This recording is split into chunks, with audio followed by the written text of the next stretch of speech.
New Thought Media Network. We are a global broadcast network of positive music, media, and entertainment, inspiring humanity's evolution along the journey of enlightenment and creating a world of love, peace, empowerment, and prosperity for all. New Thought Media Network. Positively inspiring. And hello again, dear ones. Reverend Robert with you here on the New Thought Media Network. It's a Sunday afternoon. It is January 30th, 2022, and that means it is the very first day of the Gandhi King Season for Nonviolence 2022, 64-day commemoration for peace in the world. And I am so grateful that you are with us, and we have such an amazing positive experience in store for you here this afternoon. So I invite you, first and foremost, hit the share button, hit the like button, let some friends and people you know what's going on here today, because we've got an amazing lineup of music and messages to inspire our positivity and peace on the planet. And I want you all to know none of this would have happened without my dear and darling and amazing co-host. Ladies and gentlemen, if you don't know this amazing woman, this is Cynthia Hensley. She's you've got a piece of my heart, because she spends half of her year in Alaska and the other half in Hawaii. So she is a religious science practitioner. She is part of the Center for Spiritual Living Anchorage. Shout out to those folks, hoop hoop, up in the North Country. And then the other half of the year, thereabouts, is spent with the Unity of Hawaii and the Unity Church of Hawaii. So shout out to those folks as well. And I think that's part of why you have such an affinity for our first guest today. And I just want everybody to know today's programming is really the brainchild and the vision and the idea of Cynthia. She brought forth the idea and started the ball rolling, and that led to, well, if that happens, then we could do this, and if that happens, well, then I bet so. Yes. Before you know it, we've got this amazing lineup of music and speakers for you today. So I'm going to get out of here and let Cynthia take over and tell you a little bit more about what's up and how we get started. Cynthia, thank you so much for being here. Reverend Robert, before you go, I just want to thank you for your sacred yes, because I may have had the idea, but if you hadn't said yes, we wouldn't be having that ball that is rolling. So thank you. And it is my pleasure and my honor. So I am delighted to go ahead and introduce our first artist today. So, friends, from the sunny shores of Hawaii, my dear friend and Emmy Award-winning singer-songwriter, Faith Rivera. Faith is a woman who emanates peace and passion as she opens up hearts and transforms lives around the globe through the power of music. She recently celebrated her 11th album release, Rise, featuring a fiery call to action playlist showcasing new sound, blending pop, EDM, hip hop, and more. And I know that when Faith isn't creating music or hosting virtual events, she's spending time with her beautiful Ohana, husband Nolan, two loving children, Kai and Izzy. So let's all rise up for peace and nonviolence as we welcome Faith Rivera. Welcome. Thank you, beautiful friend. Aloha, everyone. Time to rise in peace and love. Close my eyes, I open my heart, I take a deep breath, let the healing start. I lift up my hands, I plant my feet, I let love in, I feel the beat that's calling has to rise, spirit rise up, rise in me. I read my soul, I clear my mind, I'm here and now,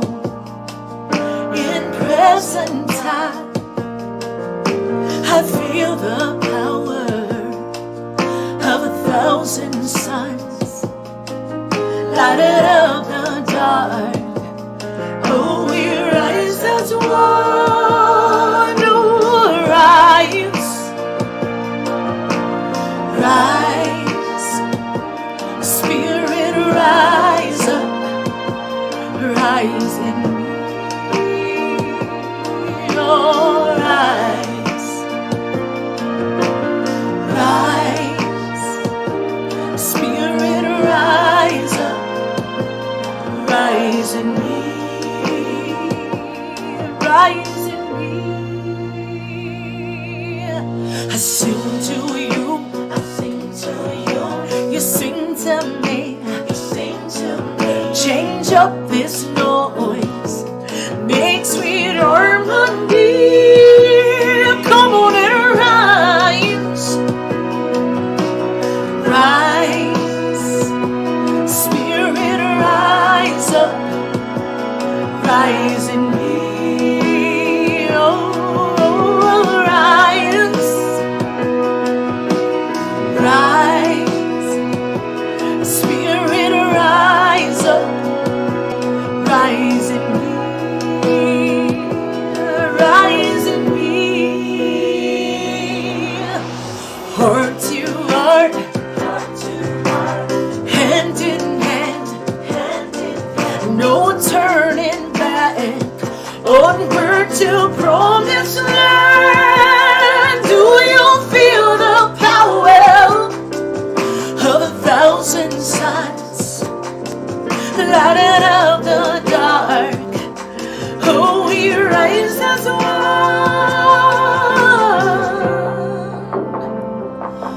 Love's calling, calling out your name. Love's calling.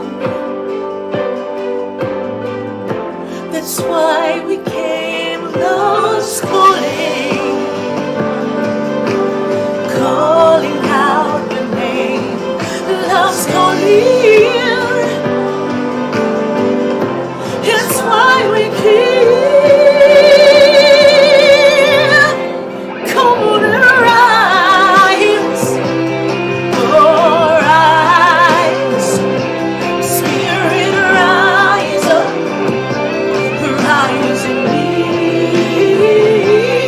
Oh, rise, yes, rise. Oh, Spirit, rise up, rise in me. Oh, rise up, yes. Sing with me, come on. Rise up, yeah. Keep singing. Let her rise up. Come on, lift your hands up, jump, reach for the sky, go up high, higher, yeah. Come on, raise your voices, shout. Love is alive, bringing the light brighter, brighter. Come on, lift your hands up, jump, reach for the sky, go up higher, yeah, yeah. Come on, raise your voices, shout. Love is alive, bringing the light brighter, brighter. Ooh, come on and rise up. Ooh, rise as me.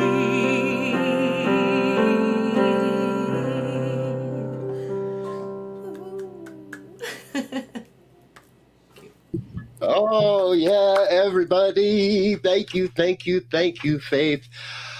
Aloha, mahalo, love you as well. We're going to hear a little bit more, quite a bit more from Faith as we go along here today, folks. I want to welcome you again to our celebration of the season for nonviolence, our 25th year.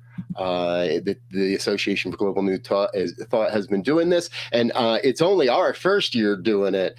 So thank you for being a part of this and being here with us. We want to launch right into it today and give you an introduction of our first speaker. He's going to provide us with a prayer, and then we'll have a very short overview of the season for nonviolence, and then our opening remarks by one I think most people on this broadcast probably know, but in case you don't, Michael Bernard Beckwith is the founder founder and spiritual director of the Agape International Spiritual Center, a trans-denominational community headquartered in Los Angeles, comprised of thousands of local members and global live streamers.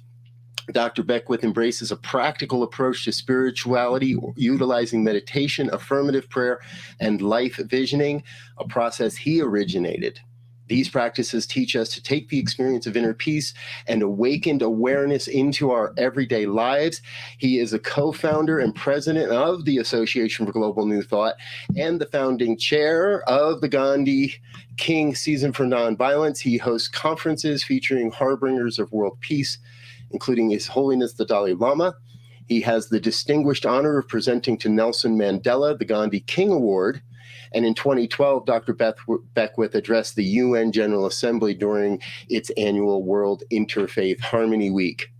He is a sought-after meditation teacher, conference speaker, and seminar leader of the life visioning process. 3 of his most recent books, Life Visioning, Spiritual Liberation, and Transcendence Expanded, are recipients of the prestigious Nautilus Award. He's appeared on the Oprah Winfrey Network's Super Soul Sunday, Super Soul Sessions, and Help Desk. Dr. Special, the answer is, and in his, lost the line there. He's also appeared with Dr. Oz, CNN, The Oprah Show, Larry King Live, Tavis Smiley, and in his own PBS special, The Answer Is You. He is a member of Oprah's prestigious inaugural Super Soul 100, and every Friday at 1 p.m. Pacific time, thousands tune into his radio show on KPFK Wake Up, The Sound of Transformation. I listen. It's a great show. You can find more at agapelive.com and michaelbernardbeckwith.com. Dear ones, please help me welcome Reverend Dr. Michael Bernard Beckwith. Peace and riches blessings to you. I am Michael B. Beckwith, the founder of the Agape International Spiritual Center and co-founder of the Association for Global New Thought. And I welcome you to a magnificent moment of honoring the Season for Nonviolence.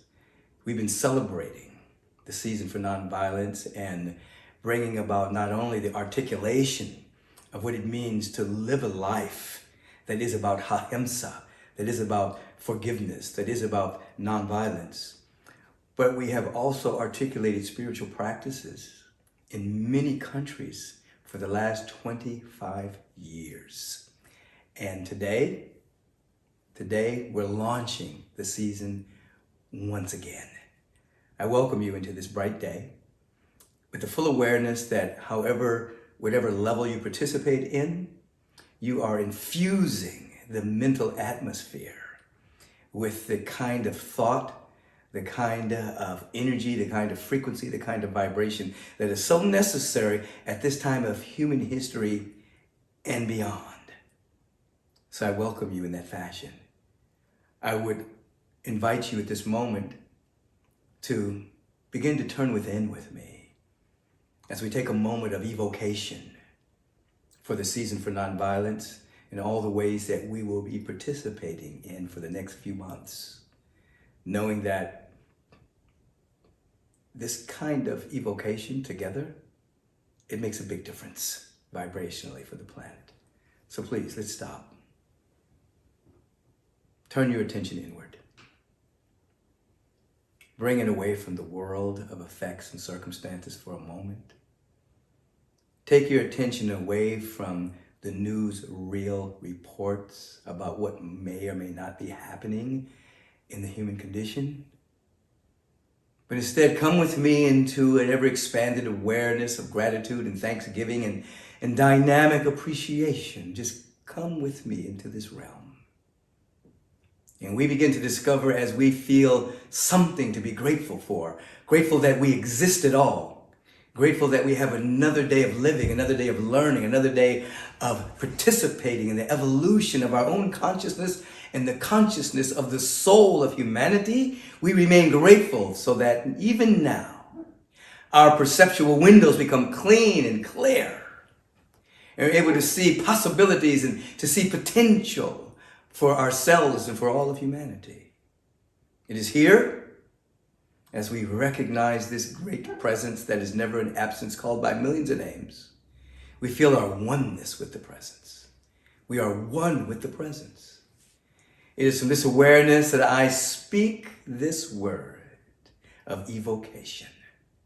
naming our time together magnificent, maybe naming the unfoldment of this particular season good to the overflowing of a dynamic peace, a deep sense of well-being, a dynamic sense of compassion sweeping through our open hearts and embracing the entire planet. Oh, we're so grateful for this and so thankful that we allow it to be so. We feel good about it. And we know that from this moment on, every single thing is working together for our individual and for our collective good. Something wonderful is happening. And we allow it to be so. And so it is. Amen. Thank you so much. We let the festivities begin. War doesn't just happen. It's a road traveled in small steps. Peace also happens in small steps. Worldwide, groups have banded together in the season for nonviolence to teach people how to apply the philosophies of Mahatma Gandhi and Martin Luther King Jr. What road will you take? It's your world. Saying be what you want to see. We are all interdependent and interconnected. And when we appreciate that, then we can create the true peace that exists in our heart. Working as a co-founder with Arun Gandhi of the M.K. Gandhi Institute for Nonviolence, the Association for Global New Thought is the official convener of the Gandhi and King, a season for nonviolence. The 64-day period between January 30th and April 4th in 1998 commemorated the 50th and 30th memorial anniversaries of these legendary peacemakers. Launched and closed at the United Nations, the season empowered the formation of task forces to implement over 300 programs and projects in nonviolence in 115 cities since inception. At Margaret T. Hance Park, supporters began an international 64-day grassroots campaign inspired by today's 50th anniversary of the death of India leader Mahatma Gandhi. Peace or nonviolence is a dynamic, active quality that translates itself into a way of life. Tranquility of the heart, where hearts meet together. We must practice and we must teach. Seasons of Nonviolence allows you to do that day by day by day. This message, I think, is far more important today than it has ever been before. On behalf of the youth, I think we genuinely need guardians because the community of elders have so much experience and so much wisdom, and we have the energy. So the combination, I think, would bring out miracles. The belief that minds and morals are more powerful than missiles and money is a revolutionary proposition.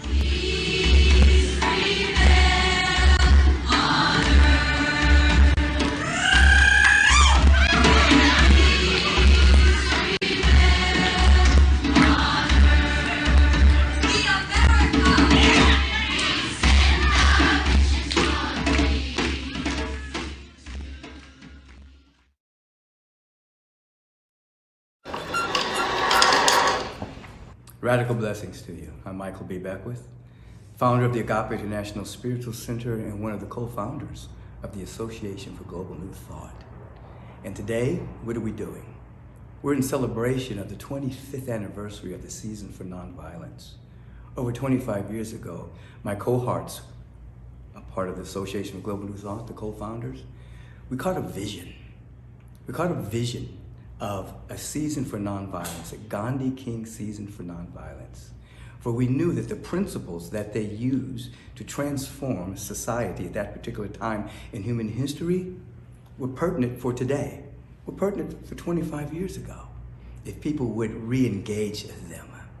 And so over the past 25 years, all around the world, people have been engaged with these principles of nonviolence, of ahimsa, compassion, kindness, love, generosity, environmental concerns as well, and more. And today, more than ever, these principles are still applicable if practiced. we're asking this question. What can we do to promote peace? How can we promote peace? Well, first of all, we have to have an understanding of what peace is. Peace is not merely the absence of conflict or disturbance. Peace is the dynamic of harmonizing good. It is an intrinsic quality within ourselves that we learn to activate and radiate. Just as love is a quality, joy is a quality, harmony, beauty, order, these are all qualities of the spirit. Peace is the same thing. So never think that peace is the absence of conflict. Peace is what we radiate in the midst of conflict, in the midst of disturbance. This is why spiritual practice, affirmative prayer, sacred meditation, life visioning, spiritual gatherings, study, all of this is about freeing ourselves from the limited perspectives and perceptions so that we can actually see that we're surrounded, immersed, cradled by a presence that is love and peace itself.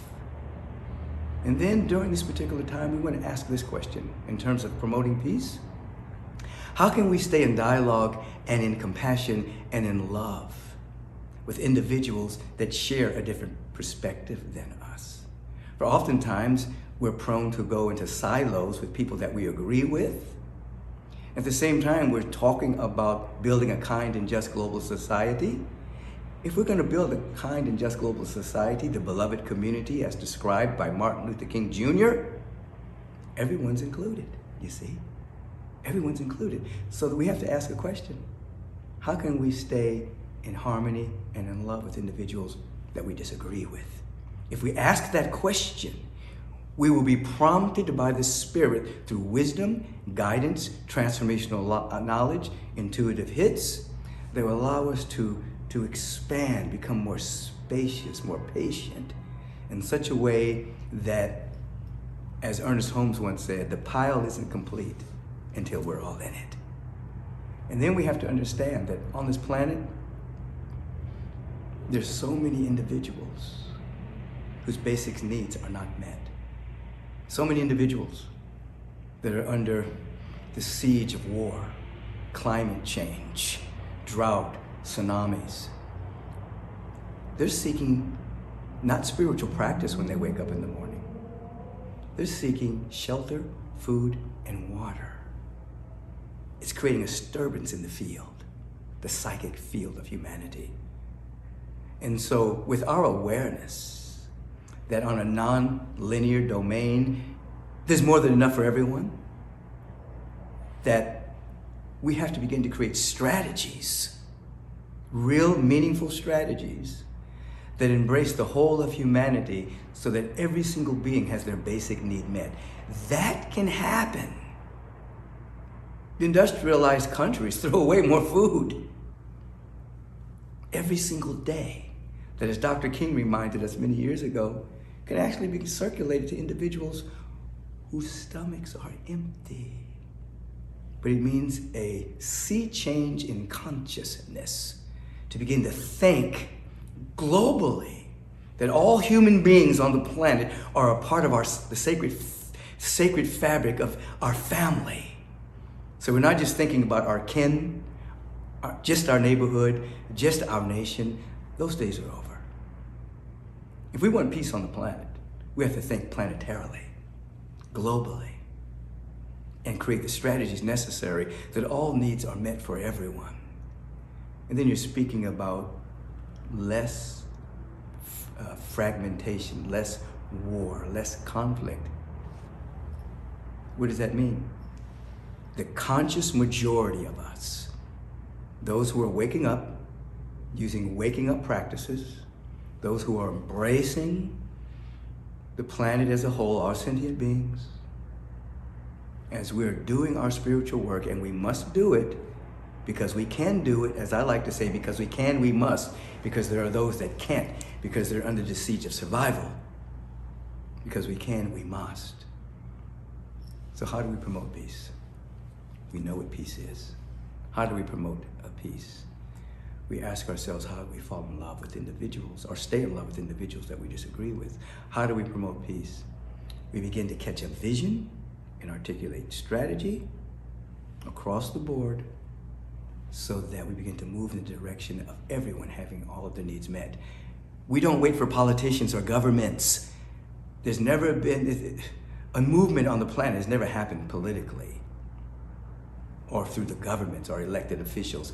They follow the dictates of the citizens. And it's time for citizens to know that they have the power, not governments, not politicians. You are the most powerful presence on the planet when you're awake.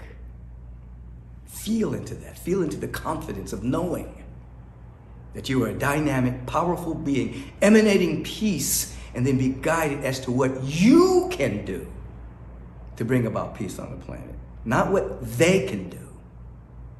It may be something as small as having a moment of forgiveness with someone that you're at odds with, or maybe part of a larger movement of creating strategy that saves the rainforest, eliminates the pollution from the ocean, ends conflict. But everyone can do something. Start right now with this breath. Feel you're connected to life, and ask life, the presence of God within you, what's your next step? Thank you for being a part of this movement of ahimsa, of peace, of nonviolence, beginning with ourselves and allowing it to spread out all over. Have a bright day. Happy anniversary, 25 years.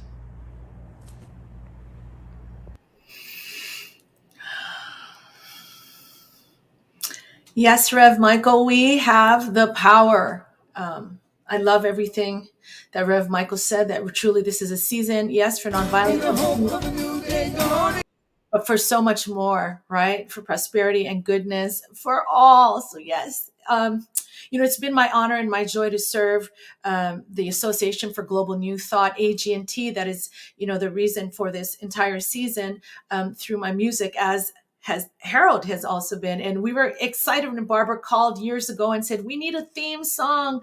And so, of course, I had to call you, Harold, one of not only the best songwriters I know, but a high vibing person. And so between Barbara's inspiration, and she contributed lyrics too, if we're honest about that, Harold's masterful way of creating a song, and my big old heart, we created this song called Stand Together for this season and every season.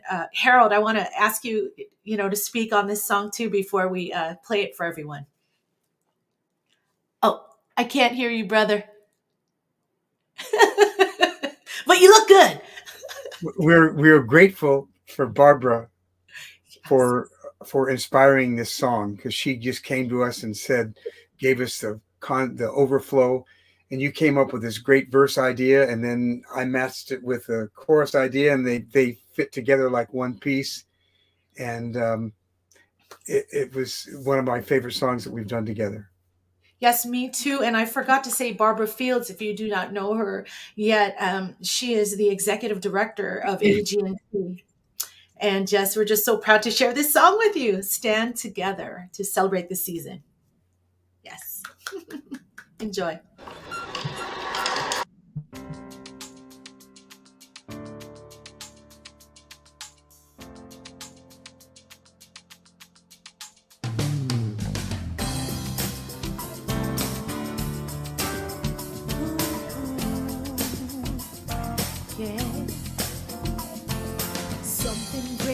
Happened, love has taken hold and it won't let go of us now. Something here is calling us forward, upward motion that drops in one ocean. Roll on. Will you rise up with me today? Lift up your voice and boldly say, we are the ones we've been waiting for. If you dream of your highest calling, be the hope of a new day dawning. We're the ones who can make a difference. Let's stand together. Share this with the world that's waiting for a change that we're all creating. It's the moment for our greatness. Let's stand together now, right now. Hey, hey. Every day's a chance you can do something amazing to feel your passion blazing and shine. Yeah. Paint with every vision, dance in new directions, explode to new heights in your mind. I will rise up with you today. Lift up my voice. Lift up my voice and boldly say, we are the ones we've been waiting for. Live the dream of your highest calling. Be the hope of a new day dawning. We're the ones who can make a difference. Let's stand together. Share your gifts with the world that's waiting for a change that we're all creating. It's a moment for our greatness. Let's stand together now, right now. Ooh. One dream, one voice, one heart, one world, one dream, one voice, one heart, one world, one dream, one voice, one heart, one world. Live a dream of your highest calling. Be the hope of a new day dawning. We're the ones who can make a difference. Let's stand together. Share your gifts with the world that's waiting for a change that we're all creating. It's a moment for our greatness. Let's stand together now. Live the dream of your highest calling. Be the hope of a new day dawning. We're the ones who can make a difference. Let's stand together. Share your gifts with the world that's waiting for a change that we're all creating. It's a moment for our greatness. Let's stand together now.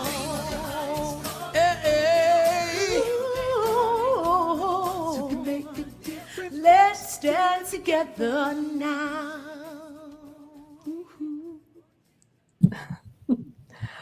Ooh. Ooh. Oh my gosh. Let's stand together. I was rocking out. I don't know if you can see me in the background, Reverend Robert, but I was standing together. I was like, come on, Faith and Harold. There is a party going on in the green room, folks, all the way from Hawaii to California to Alaska to Colorado and wherever you might be in the world. So we are so incredibly grateful you're with us. That was fun, huh? It was so much fun. And oh my gosh, Reverend Michael starting us off. I mean, we could not have asked for a better speaker to just bring us into this 25th year. You know, one of the things Reverend Michael said that I loved so much was he just said, how can we stay in dialogue? How can we stay in compassion and love and harmony with those who have differing ideas with us? And I just, you know, I just really take that in, and I just offer all of us to just take that question to heart, because that's what this is about. That's about finding that peace within and then seeing it outside of ourselves with others whom we might not always disagree with. And then we can stand together, right? We can rise up. And then we stand together and rise up. Folks, you might hear a theme emerging as we continue today. And it is my great pleasure to introduce our next speaker to you. When asked, as this came together, the question was asked of me is, who would I love to hear from? And immediately I said, Sharif Abdullah. Sharif's vision and work are informed by his spiritual awareness, his growing up with racism and generational poverty, and his later inclusivity experiences in over 120 distinct cultures, spanning over 45 countries. Sharif's quest for a world for all began in the worst America has to offer, Camden, New Jersey. Enough said. Once a formerly prosperous, industrious era city, it is now devastated by poverty, violence, and hopelessness. In his early life, Sharif had the I'll read this better. His early life was a study in toxic relationships, including welfare, public housing, violence, and pollution. His activist and empowerment background stretches back to the mid-'60s when he helped to found the Black People's Unity Movement, an organization dedicated to self-help and development in the inner city of Camden. As a teenager in BPUM, Sharif participated in the creation of a sewing factory, 2-day care centers, over 100 units of affordable housing, a supermarket, gas station, and other economic developments and activities. He has been incredibly busy in what he has done in the world. Sharif's, he also received a BA in psychology from Clark University in Massachusetts and went on to earn a Juris Doctor degree from Boston University. During his practice of law in North Carolina, Sharif's clients ranged from indigent clients seeking better housing to successful business people seeking new ways to serve their communities. It was during his law practice that Sharif received the first of several national awards for innovative self-help and community empowerment activities. Despite these successes, Sharif became increasingly disillusioned with the adversarial process as a means of social change. Aha. And, excuse me, folks, we have just one brief little technical glitch here that we will get handled. Despite these successes, Sharif became increasingly disillusioned with the adversarial processes as a means of social change.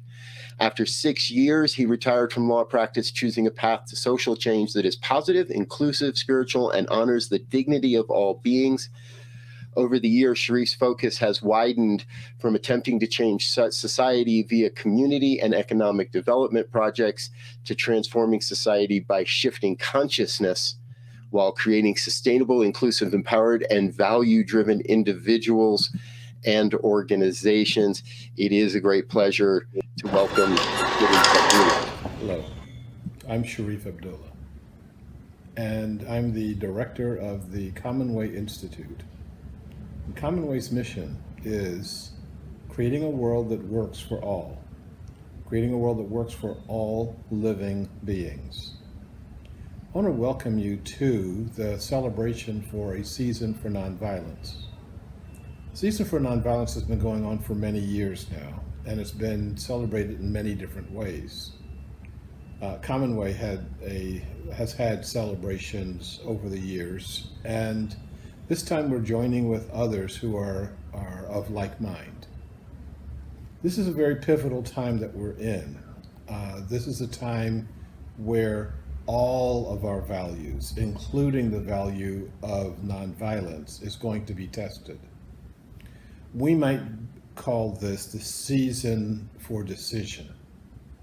It's time for us to decide what kind of world that we humans are going to be living in. It's time for us to decide whether or not we are ever going to grow up. A lot of us have been talking about we're in our adolescence as a species on this planet right now. I'd say we're a little short of even that. But I think it's time for a metamorphosis. I think it's time for an explosive growth so that we can shed our caterpillar nests and start taking on the attributes of a butterfly. Now, lots and lots of you have heard that analogy before, how we stop being a caterpillar eating up everything in your garden and start acting like a butterfly, start acting like the winged beauty that we can be. But I think that we get to experience that in a very different way. I don't think that this is going to be so much a choice of, wake up in the morning and do I act like a caterpillar or do I act like a butterfly? I think that circumstances in the very, very near future are going to compel our action. I call this the wave, and this came to me as a revelation that in the next 3 to 6 months, we'll experience the first aspects of a global consciousness manifestation. We'll experience the first aspects of us acting together like the butterfly. This change, this transformation, is potentially uplifting and potentially traumatic at the same time. I think that it's going to be a very unique expression of our consciousness. I think that for some of us, it's going to be a lot of fun, and for some of us, it's going to be the end of the world. Now, whether or not it's riding above the wave or being swallowed by it and engulfed by it is really going to be up to you. It's going to really be up to us. How many of us, in the face of the unknown, will act from mindfulness, from highest consciousness, and from bonding in community with other human beings, and bonding in community with all other beings? On the other hand, how many of us will react to unexpected events with fear, with anxiety, with wanting to follow anybody even if they're going in the wrong direction, with control, that I'm going to control this with guns and violence, I'm going to control this with money, but one way or another I'm going to control what's happening. I think that for those of us who are listening to this, our choice is clear. We have to extend that choice to others. We have to help others to see that there's something new going on. I think that it's important to recognize that whatever happens, and we're not supposed to know what happens until it hits, whatever happens, the solution to what happens is in your value structure. It's already in your consciousness. We're going to get a chance to see, to experience what's happening in our hearts. The wave itself is neither positive nor negative.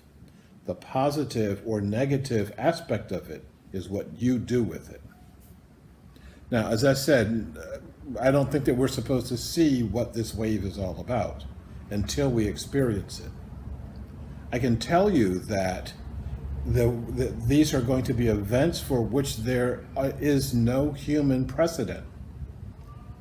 Anybody who says, oh yes, I know what's going to happen with the wave and I know how to handle this, so follow me, is wrong. That's a very good clue to who you should be staying away from. We will be seeing inexplicable, surprising things that we say are even impossible coming up in our lives. We've seen some of these things happen before. We've seen what has happened when systems collapse.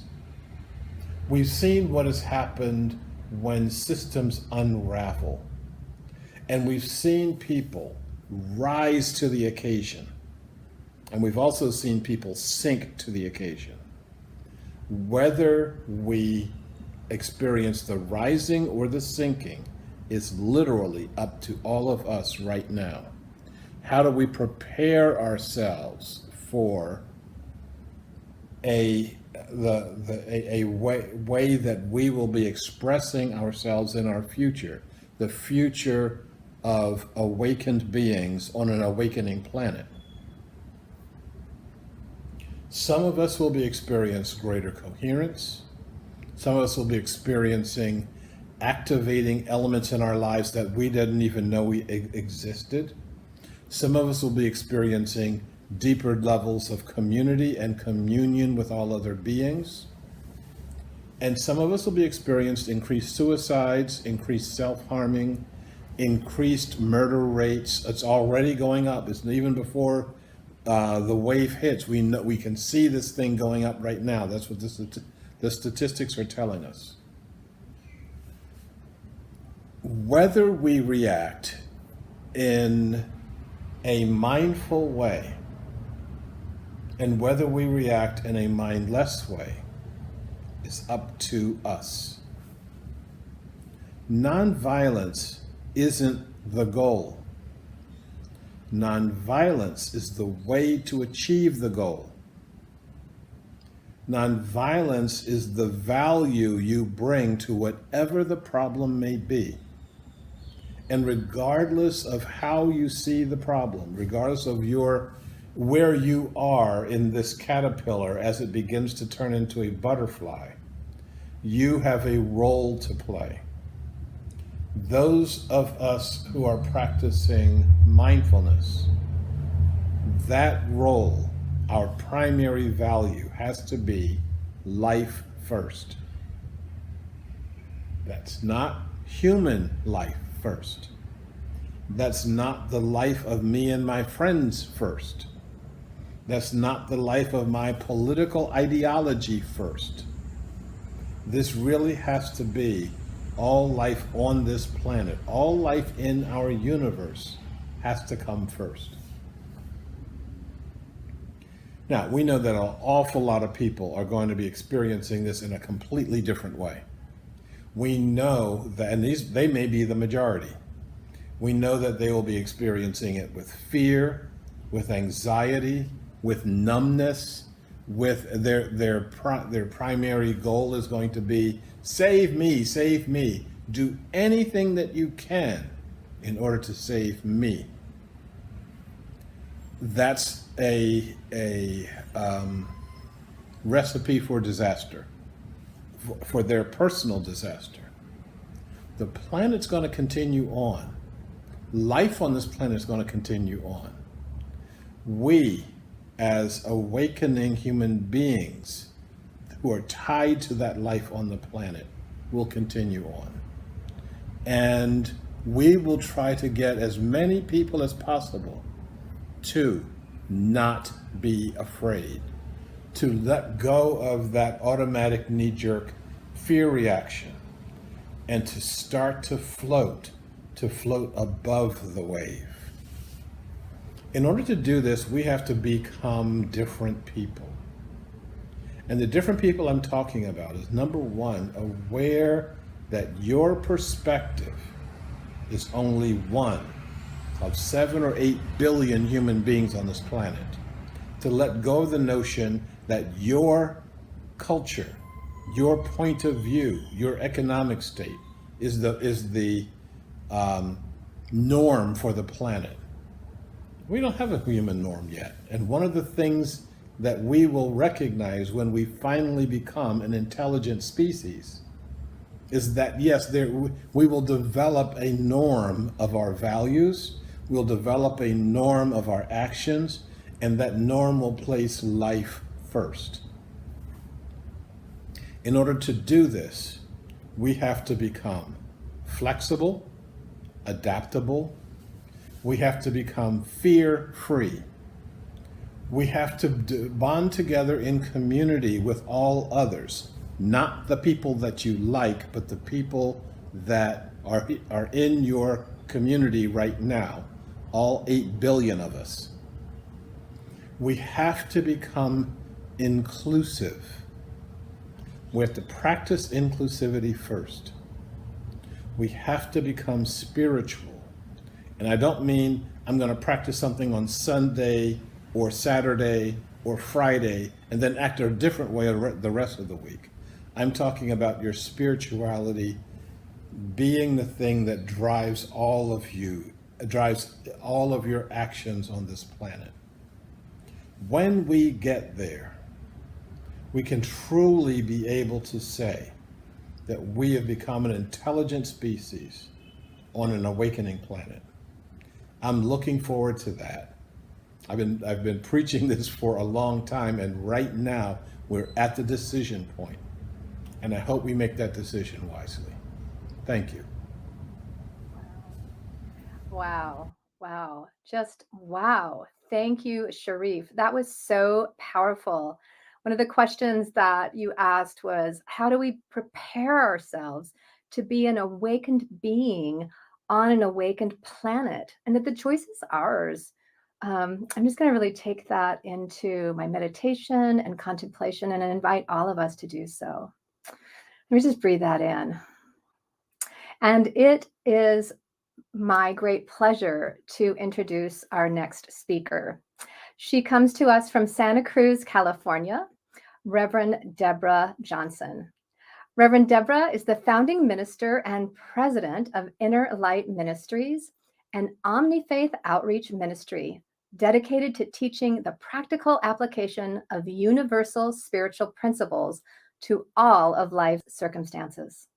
She is also the founder and president of the Motivational Institute, an organizational development consulting firm specializing in cultural diversity, serving the public, private, and nonprofit sectors. She's a dynamic public speaker known for her ability to bring clarity to complex and emotionally charged issues. And I would just like to say that I had the opportunity to spend 2 powerful hours with Reverend Deborah yesterday at the Inner Light Center, where they hosted Moving Up and Out, a virtual as well as in-person concert starring New Thought artists Karen Drucker, Jamie Lula, Gary Lynn Floyd. It was phenomenal. Sadly, I wasn't able to fly to California and be back here to Anchorage in time for today's event. However, I was able to do so virtually. And aside from the phenomenal music that I heard, I was really most touched and actually moved to action when Reverend Deborah said 2 things that I am holding on to. And those are, the pandemic may have shut down all my plans, but it opened up all my dreams. You see, friends, this day, is actually the last day of service that she's going to be holding at the Inner Light Center. After 25 years, Reverend Deborah is moving up and out of the brick and mortar and is taking the message and the mission to the streets, to the community. The other thing that she said that I'm holding on to is, I'm not going into retirement, friends. She said, I am going into refirement, that she was just getting started.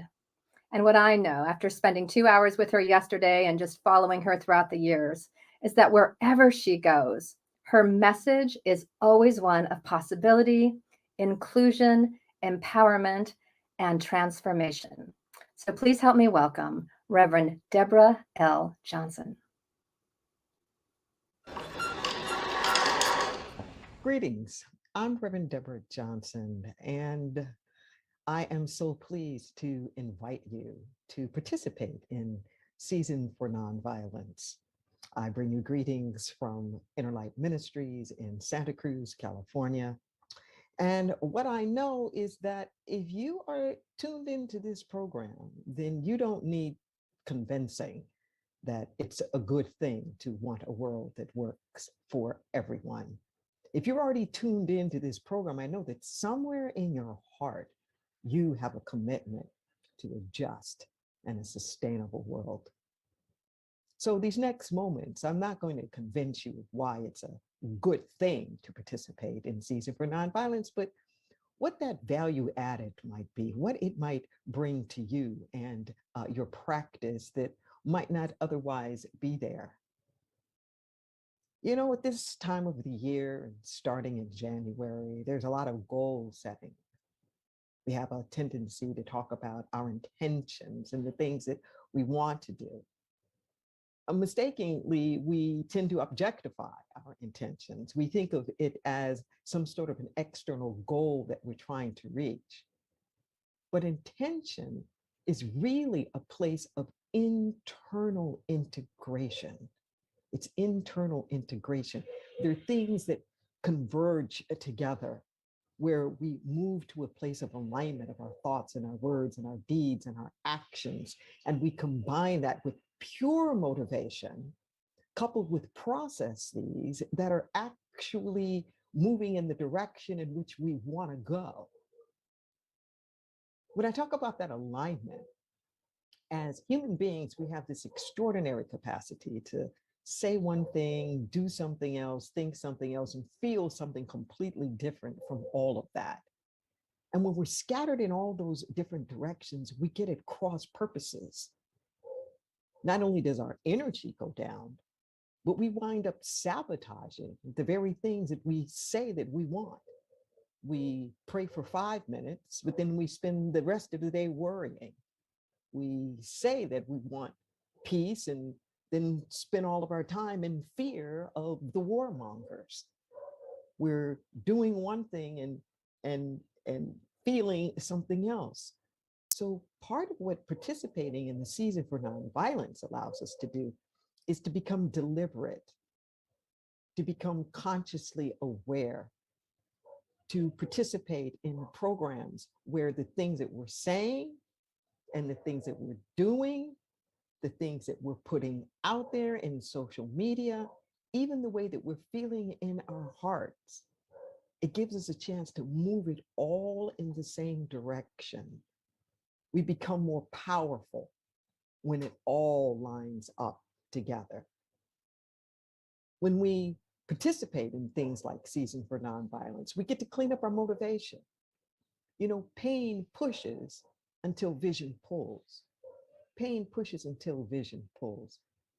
When we're consciously engaged in things like Season for Nonviolence, we don't have to be pushed by the discomfort. Think about this for a moment. Do people know what you stand for as much as what they know you stand against? Can people listen to your conversations?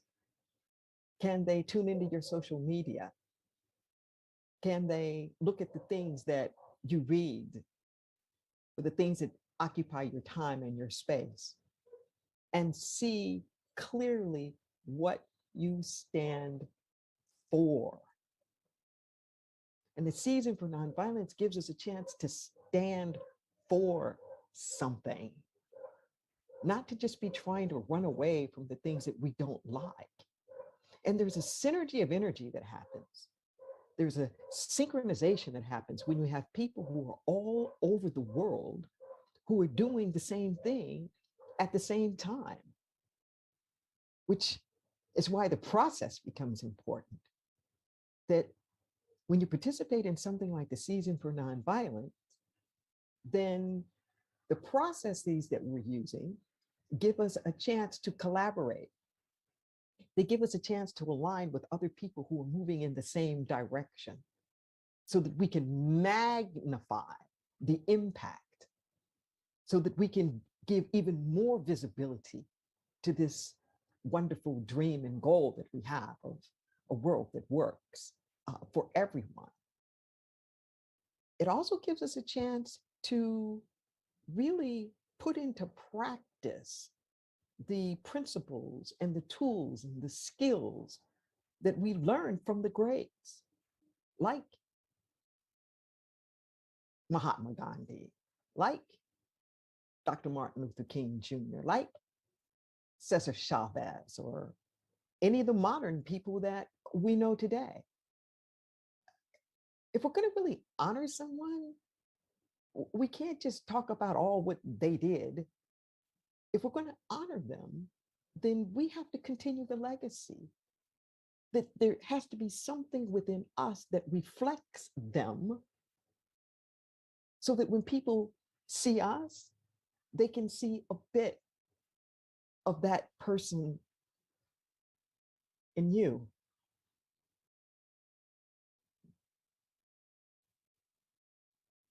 My mother just passed away yesterday.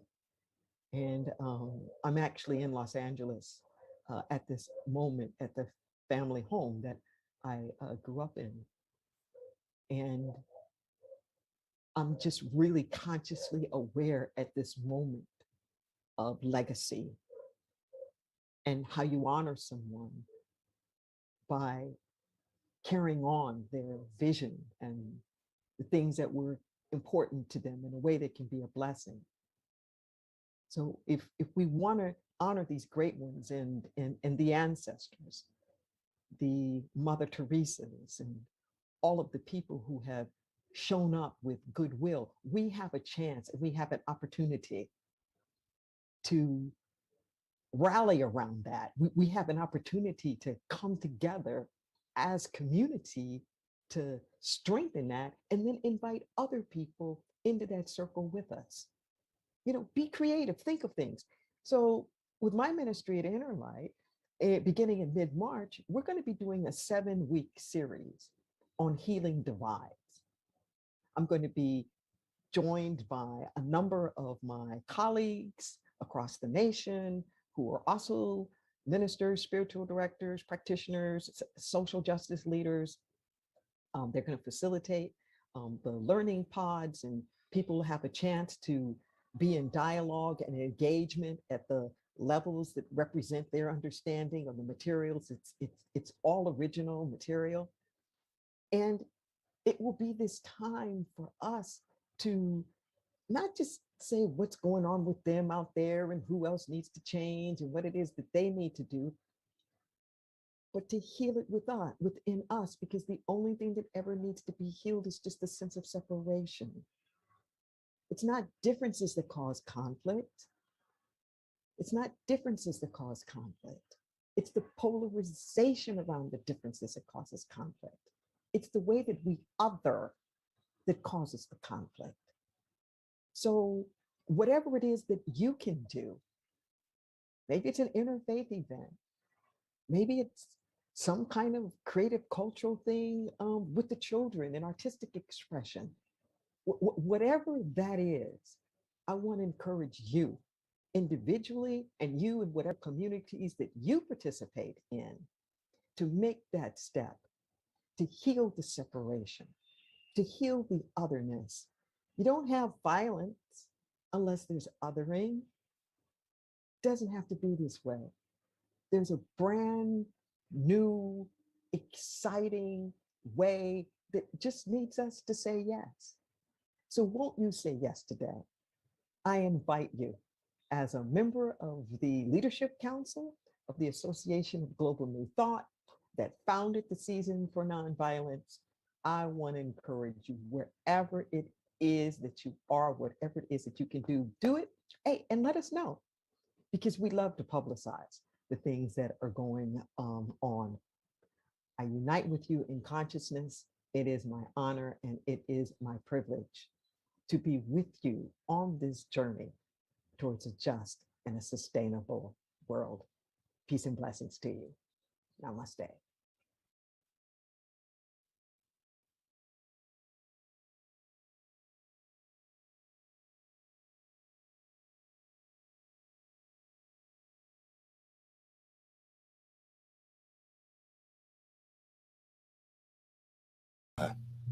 I'm seeing my producers yelling at my earbuds. Thank you, thank you, thank you. I'll start that again. Thank you, Dr. Deborah, for sharing your light and your love in all that she has going on in her ministry and in her personal life, to still make time for this. She's a pillar of nonviolence and the peace movement in this country. I think my co-host is ready to move to California and sign up. So I will look forward to that, folks. Before we're going to keep ourselves moving here, and it is a great pleasure to introduce our final speaker for the day. And if you do not know the Right Reverend Dr. Roger Teo, please allow me to introduce you.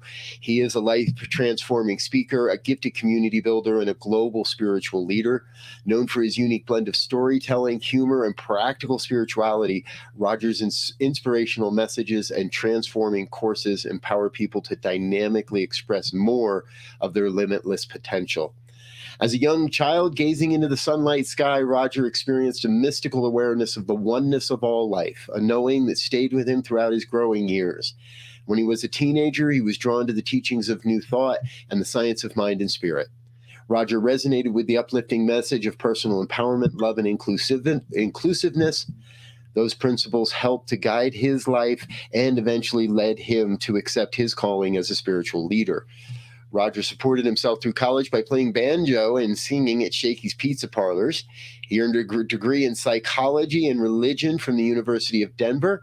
In recognition of his ministerial accomplishments, he has been awarded a doctorate of divinity and a doctorate of religious science. Roger is a visionary and co-founder, along with Dr. Michael, of the Association for Global New Thought, and is dedicated to consciously bringing forth the evolving human and awakening world through the practice of universal spiritual principles and the energy of unconditional love. Roger has traveled the globe as a spiritual seeker to glean the wisdom of other spiritual traditions and heed the call to a higher consciousness. Always open to the evolution of his own spirit, he inspires each person to explore enthusiastically the mystery and majesty of oneness that is our source and our way, our very life. I can attest to that personally. His life-transforming seminars and meditation retreats offer participants opportunities to expand their awareness and immerse themselves in a higher vibrational field. Much of Roger's work is now offered virtually as well. As a leader, Roger has acted as the chairman of the International Board of Trustees for Centers for Spiritual Living. He's also served on the boards of the Interfaith Alliance of Colorado, the MK Gandhi Institute for Nonviolence, the Foundation for Affordable Housing, and the Community First Foundation. In 2013, he was awarded the Light of God Expressing in Society Award from Unity World Ministries. This award is bestowed upon a distinguished individual who has benefited humankind and enhanced the spiritual quality of life through service, healing, teaching, writing, and leadership. In his leisure time, Roger enjoys movies, travel, golf, musical jam sessions with his sons, dating his wife, and spoiling his grandchildren. As I said, folks, from personal experience, I know the power and the presence of this spiritual teacher. He has been a personal mentor and teacher in my life. I am so grateful that he was able to be with us today and share this video with you. Please help us welcome Reverend Dr. Roger Teo. Greetings, one and all.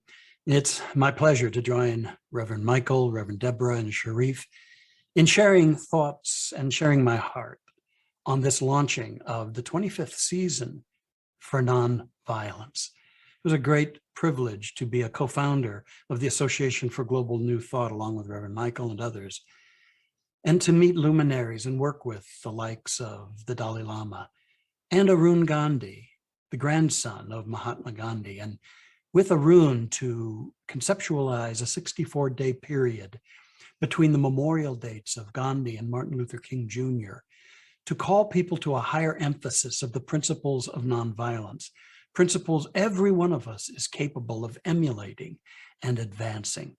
It's been wonderful to see the hundreds of centers that have joined, and the great education that goes on, and the lifting up of this emphasis and how important it is in these times which seem to be so caustic, so divisive.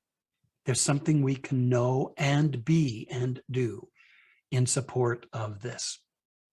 I also was privileged to meet a lady named Mildred Norman. However, you probably know her as Peace Pilgrim. In 1953, Mildred, troubled by what was going on in the world, gave up her money and her possessions, and she began a lifestyle of walking for peace, naming herself from then on Peace Pilgrim. She's an inspiration. I met her, and though she passed in 1981, she walked 25,000 miles to lift up the notion that peace begins with each of us. Hear her words. This is the way of peace. Overcome evil with good, falsehood with truth, and hatred with love. There's nothing new about this message except the practice of it. And the practice of it is required not only in the international situation, but also in the personal situation. I believe that the situation in the world is a reflection of our own immaturity. If we were mature, harmonious people, violence would be no problem whatsoever. It would be impossible. She speaks to us of the call to humanity, to a greater maturing, to a ripening of our consciousness, to the uplifting of our hearts, to anchoring an expanded bandwidth, a frequency of awareness that can bring creativity, and harmonious breakthroughs into expression upon our planet. It's clear that we're called not just to solve this or that, but ultimately we are called to mature, to advance, to grow. And the key to our growth, I believe, is realizing our essential oneness. Our oneness not only with one another as human brothers and sisters, also our oneness in the one life, the one source. Call it God, the infinite love intelligence, the Buddha nature. It doesn't matter what we call it. It's called by many names. And yet it is that unity, that cohesive oneness out of which we are all birthed that maintains us and sustains us. Every one of us is meant to be a conduit for this one life, this higher awareness, to co-create with it, not only solutions, but glory, the kingdom of heaven on earth. This is our potential. This is our destiny. And yet, what we have to mature is the way that we handle conflicts, the way we handle challenges. You see, our violence is ultimately rooted in a sense of separation, yes, from one another, and also from our source, from the one presence and the one power. That's what can give us life and inspiration and true power. Gandhi said, a drop in the ocean partakes of the greatness of its parent, but it is dried up as soon as it enters upon an existence independent of the ocean. Our power withers away, dries up when we forget our oneness in God, when we forget the magnitude of what God can be and become within every one of us. When we don't know this, we give undue power to others, to other forces in the world, to our ego self, to our possessions, to our money, to status. We give power to human means to dominate others. And in these and so many other ways, our true power potential is held back, dries up. Former Secretary General of the United Nations, Dag Hammarskjöld, who was indeed himself a mystic, he said, our work for peace must begin within the private world of each of us. As this 64-day season begins, may we all become dedicated to peace work within the private world in each of us, that it then may become that which we live from, that which we express, that vibration that we exude in our interactions everywhere we go in the world, and what we contribute to the world. We're called to enter into true power. That's the maturity process.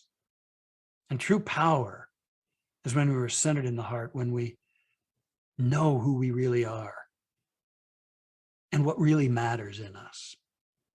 Jesus gave perhaps the greatest sermon ever given, the Sermon on the Mount, and he laid out some principles we've later called the Beatitudes. And in this great message, he praised the human expression that the ego usually equates with weakness. The elements of human expression the ego thinks is no big deal and is in fact weak. He said, blessed are the poor in spirit. He meant those who aren't caught up in false pride. They are the ones with true power. Blessed are the meek, those who are open to deep strength and truth and who live from that. He said, blessed are the merciful, those who are capable of compassion. Blessed are the pure in heart, those who don't allow their consciousness to become polluted with the rationalizations and the distortions of lesser human thinking. And then he said, blessed are the peacemakers, those dedicated to healing the divisions caused by separation. That's our maturing. That's stepping into our true power. So here's 3 things I invite us to do among many others. Among the 64 practices you can have access to on the AGNT website, I invite you to emphasize these 3 things. To first of all, stand for the highest. Stand for, resonate with, support the highest in this life. It's time. Jesus, when he was in the Garden of Gethsemane, he was sorely troubled. He prayed into the night. And then the guards came to arrest him. And some of his followers rose up to try to support him and prevent that. In fact, Peter drew his sword and cut off the ear of one of the guards. And with that, Jesus rose up and he said, "No more of this." And he touched the ear of that guard and healed it. That enlightened master, facing imprisonment and his demise, rose up for nonviolence. No more. No more of this lesser. Stand for the highest. As we see the media barrage us with only the very worst news that it might cultivate a culture of fear, we declare no more of this. As we experience the entertainment media glorifying senseless violence, no more of this. To the rage on the roads, to parents getting in fistfights at Little League games, no more of this. To the heartless judgments we lay upon those who are different, no more of this. To the savage persecution of minorities, and to the gay, lesbian, transgendered, bisexual individuals, no more of this. To our heartless raping of the planet of its resources and its balance, no more of this. To the subjugation of billions in developing nations, no more of this. To our seeming endless addiction to force, to violence, to solve our world's problems, no more of this. Oh, and to the blatant disregard to the health, the education, the future, the dreams of our children, no more of this. May our consciousness grow beyond that. May we find our voice. May we do this in nonviolent ways, what Gandhi called satyagraha, which is peaceful resistance. No more. Secondly, as you also stand for the highest, adjust your lens. Understand we have a lens of perception. And we've been taught to view the world and view everything as fear, as separation. And when we view through that lens, we see enemies, we see threats, and we defend and we lash out. Let's adjust our lens to see the face of God wherever we go, in whomever we meet, throughout all of creation, to develop that perception. A rabbi said to his pupils, "How can you tell when the night has passed and the day has begun?" And one student said, "Oh, it's when you can look out and see an animal and tell whether it's a dog or a sheep." And the rabbi said, "No." Another pupil raised his hand and said, "Oh, it's when you can look out in the distance and see a tree and tell whether it's a fig or a peach." And the rabbi said, "None of you is correct. It's when you can look upon the face of anyone and see that it is your brother or sister. If you cannot see this, it is still night." May we adjust our lens into the light of truth and see the oneness, the sacred, the possible in every one and every situation. Adjust that lens of consciousness. And then finally, lead with your heart. So much research is showing what mystic masters have said through ages, and that is the heart is the portal into God, into infinite divine love, into the pure potentiality that is the inspirational source of all creation. The heart is the portal. The heart is meant to be the leader in our lives, not the head, but the heart. The head, the intellect, is meant to be a tool that the heart uses as it leads us along the higher way into our maturity as species. Sri Chinmoy said, life's battlefields will all be at peace when the blare of the mind gives way to the silent knowing of the heart. May we warm our hearts. And may we do all of this as practices. May we practice, practice, practice. And thus we begin to unplug the old programming. We create new neural pathways. We anchor states of consciousness that are vibrations resonating from us and touching others. We become part of a wave cresting in the ocean of consciousness, bringing us into our higher design and our God-given destiny. Thank you for being a part of the season for nonviolence. Thank you, dear luminous light being, for letting your light shine with true power. Thank you for the path of maturity you walk. God bless you. Wow. Thank you, Dr. Roger, for that powerful message. And I have seen you personally practice everything that you're speaking about. And so maybe even more than your words is your presence and the inspiration you give just by your practice. You are love and peace in action. So thank you so much. So much good stuff to take from your talk today. So before I bring on our artist here to inspire us more with song, I want to tell you about him. It's Harold Payne, again, one of the best songwriters I know, custom songs, improv songs, who has penned songs for, Patti LaBelle or Snoop Dogg and many more, including with his longtime collaborator, the late, great Bobby Womack. And yes, he's a multi-platinum songwriter, even more than that, a multi-platinum heart. One of my dearest friends, here to share another song to keep launching us into this season for nonviolence and peace. Here's Harold Payne. Thank you, Faith. I wasn't sure what I was going to play today, but Dr. Rogers' talked about Peace Pilgrim and about Gandhi. So I had to do this song because I was at a holistic health retreat where Peace Pilgrim had been there before. And there's a gentleman from India that was walking around the world, and he invited me to come to India. And it was through that experience that I wrote this song. We went on a walk starting at Gandhi Ashram in Ahmedabad, India, walked from Ahmedabad to Delhi. And this is a song that was inspired by that walk.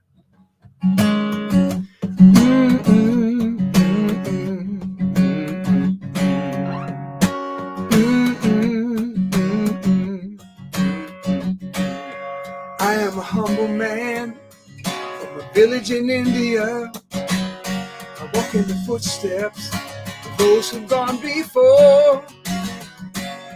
In this road I travel on will lift me up and make me strong. So when people ask me what this journey's for, if I take one step in the right direction, if I touch one heart along the way, if that one step, chain reaction, then my journey has not been in vain. I know no countries, I know no governments, I just know the people I've had the joy to meet. And the only flag I know is this peace banner that I'll show when you see me walking down the street. If I take one step in the right direction, if I touch one heart along the way, if that one step, chain reaction, then my journey has not been in vain. I get my inspiration from the words of the children, trying to teach myself what they already know. If I could show my fellow man what a child can understand, and the seeds that I have sown will surely grow. And if I take one step in the right direction, if I touch one heart along the way, if that one step, chain reaction, then my journey has not been in vain. I got to say it again. If I take one step in the right direction, if I touch one heart along the way, if that one step becomes a chain reaction, then my journey has not been in vain.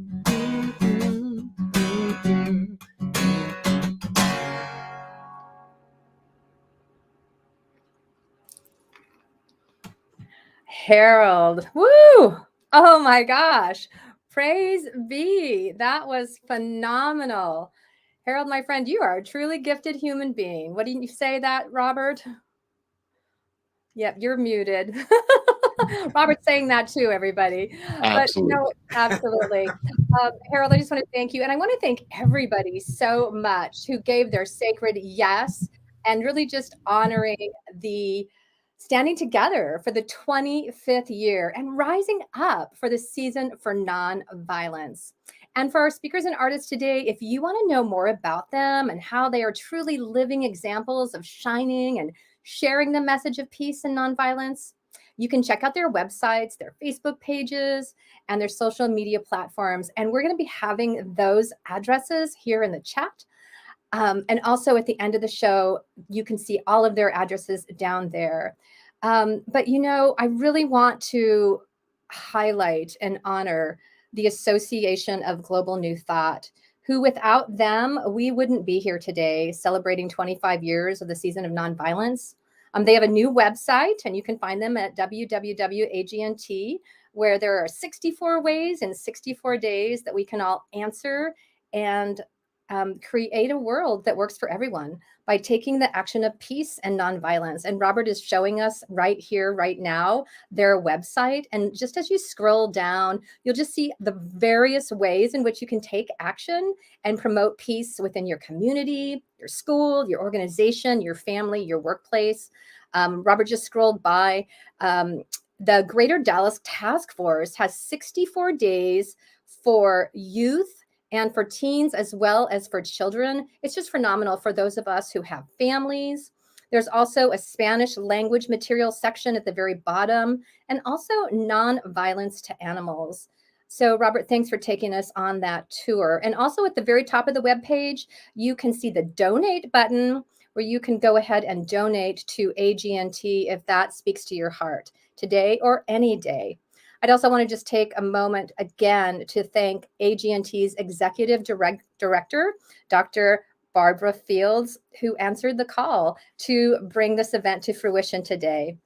And also just to our beloved Reverend Robert Brzezinski here at New Thought Media Network, and that without him, none of this would have happened. And friends, if you left today, Robert, I know we're having our closing ceremony Sunday, April 3rd at the same time with more amazing music and messages and diverse and powerful peace practitioners, right? So stay tuned to that. Absolutely. Do plan to join us again, folks. Thank you, Cynthia, for co-hosting this. We so appreciate you being here. And folks, we do want to invite you back. Now, we're not done yet today because we do have one more piece of music. So don't go anywhere. Don't click off just yet. We've got one more really special piece of music for you to cap all this off and bring this container together. Before we do, though, I really did want to stop in and say thank you for everyone that has made today possible. Not just our artists and our speakers, and we're going to give you those links. Please do support these folks. Every one of these people has had to redesign their life and their ministry and their work and their income stream over the last 2 years. So we are incredibly grateful to have been a part of what we're doing here. And all of these artists and organizations, we're all operating on the gift economy. We're all operating from those donations and contributions. So if you're a member of New Thought Media Network and you're in our committed giving program, thank you so much. We appreciate that. If you're new to our programming and what we're doing, we've got great ways to check that out. But today, especially, we want you to head over to agnt.today and donate with those folks. Let's show the Association for Global New Thought our love and remind them how important this work is. These folks have been doing this work for almost 3 decades now, and we're really the new guys on the block. So we're here to support the Association for Global New Thought. We would invite you to do that as well and join in on that. All right, I think we've got time for one more piece of music, and honestly, I've completely forgotten who I'm supposed to bring in where here. So I think I'm just going to bring like everybody in and we're all going to wave, and then we're going to let Faith and Harold take it over for a minute and share a little more with us. Yes. This is a song that I had the pleasure of co-writing with my friend Clydeen Jackson, and I'm so honored to be here today. Thank you, my friend Faith, for inviting me, and for AGNT and for Global New Thought Media Network. And just to sum up what I've heard today, I am standing on the shoulders of those who've gone before me.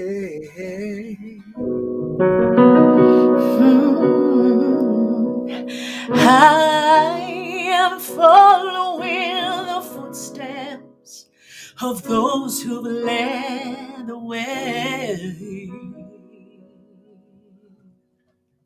Like Jesus and Gandhi and Martin Luther King and Mother Teresa, they all had a dream.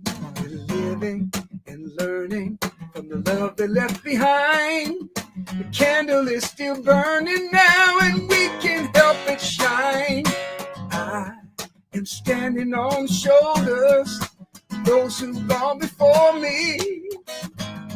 Standing on the shoulders, and I am following the footsteps of those who led the way. Say it again. Hey, I am standing on the shoulders of those who've gone before me. Standing on the shoulders. Every time I stumble, every time I fall, I think of all their sacrifice, and it seems so small. The road has been well paved by the dues they all have paid. I hear their voices calling me to reach a higher place. Yeah, I am standing on the shoulders of those who've gone before me. Standing on the shoulders, and I am following the footsteps of those who led the way. And you have made us strong. Yes, you have. And we will carry on.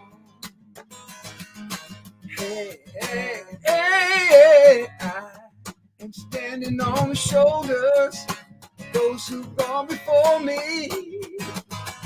Standing on the shoulders, and I am following the footsteps of those who led the way.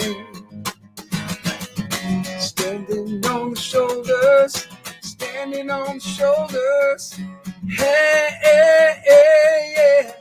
Everybody, let's stand together. Everybody, let's stand together. Everybody, let's stand together. Let's stand together now. Everybody, let's stand together. Everybody, let's stand together.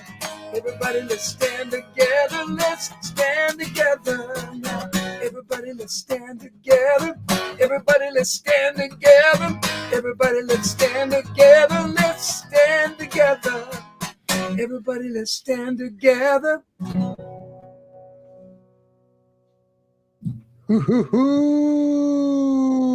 Everybody, let's stand together. Thank you so much for being with us, dear ones. On behalf of the New Thought Media Network, we love you. You are amazing. We will see you again on the 3rd of April for our closing ceremonies. Until then, peace and blessings. Bye now. Peace. Peace.